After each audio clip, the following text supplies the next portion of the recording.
یا ایھا المدثر قم فانذر وربک فکبر۔ اب دیکھیے پہلا جہاں سے آغاز تھا ہمارا وہ انذار تھا، ہوش میں آؤ جاگو، القارعہ ملقارعہ وما ادراک ملقارعہ، یہ انذار تھا۔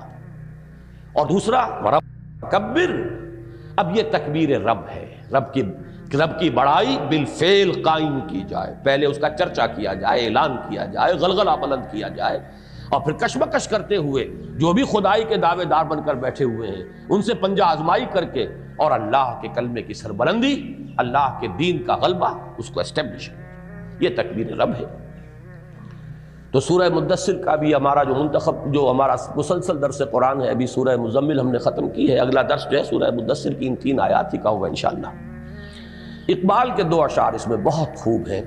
یا وسعت افلاک میں تکبیر مسلسل، یا خاک کی آغوش میں تسبیح و مناجات، سبحان اللہ سبحان اللہ سبحان اللہ، 1000 دانے کی تسبیح لے کر بیٹھے ہوئے ہیں اور الحمدللہ الحمدللہ الحمدللہ یہ ہو رہا ہے، لیکن باطل کے غلبے سے کوئی فکر نہیں، کوئی تشویش ہی نہیں، کوئی چنتا ہی نہیں۔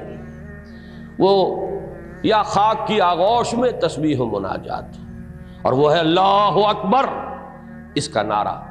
یا وسعت افلاک میں تکبیر مسلسل، یا خاک کی آغوش میں تسبیح مناجات، وہ مسلک مردان خودآگاہ خدا مست۔ دیکھیے دونوں الفاظ جو کل بھی آئے تھے، معرفت ربانی اور معرفت نفس، اپنے آپ کو پہچانو اور اپنے رب کو پہچانو، اپنی حقیقت، اپنی عظمت، اپنا مقام۔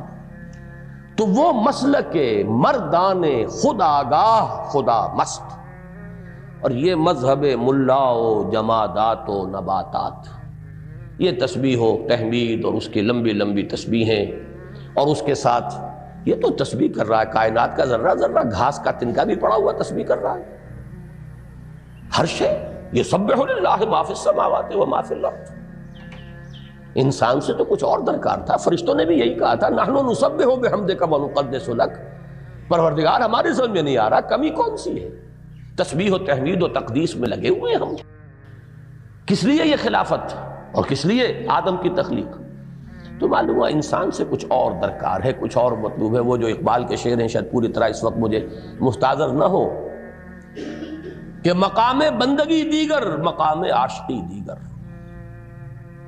یہ مقام بندگی صرف انسان سے درکار نہیں، مقام عاشقی درکار ہے۔ بندگی تو کائنات کا ذرہ ذرہ کر ہی رہا ہے، انسان کے بھی سلوک میں پہلا مرحلہ ہے بندگی، اس سے آگے تو عاشقی ہے۔ عاشقی کیا ہے؟ ز نوری سجدہ می خواہی، ز خاکی بے شذا خواہی۔ نوری مخلوق سے، ملائکہ سے تو سجدہ چاہیے، تسبیح چاہیے، تحمید چاہیے، اور خاکی انسان سے کچھ اور چاہیے۔ چنا خود را نگہداری کہ بائی بے نیازی ہا، شہادت بر وجود خود ز خون دوستاں خواہ۔ بندوں سے تو درکار یہ ہے کہ اب میری راہ میں آؤ، جنگ کرو، گردنیں کٹواؤ، خون دوستاں، اپنے دوستوں کے خون سے اپنے وجود پر شہادت چاہیے تجھے۔ بندوں سے یہ درکار ہے اس خاکی وجود سے، اور نوری وجود سے صرف سجدہ اور تسبیح و تحمید۔ وہ مقام بندگی ہے، یہ مقام عاشقی ہے۔ مقام بندگی دیگر، مقام عاشقی دیگر۔ ز نوری سجدہ می خواہی، ز خاکی بے شذاں خواہی، چنا خود را نگہداری کہ بائی بے نیازی ہا، شہادت بر وجود خود ز خون دوستاں خواہی۔ بہرحال یعنی اللہ تعالیٰ کی کبریائی کا اقرار و اعلان اور اس کی حاکمیت مطلقہ کا بالفعل قیام و نفاذ۔ اب یہ 2 چیزوں کو نوٹ کر لیجئے۔ تکبیر جب ہم کرتے ہیں، اللہ اکبر کہتے ہیں، تو ایک طرف اقرار و اعلان ہو گیا، ہم نے مانا اللہ سب سے بڑا ہے، ہم نے اعلان کر دیا اللہ سب سے بڑا ہے۔ لیکن اگلا مرحلہ یہ ہے اس اقرار اور اعلان کی تنفیذ، واقعتاً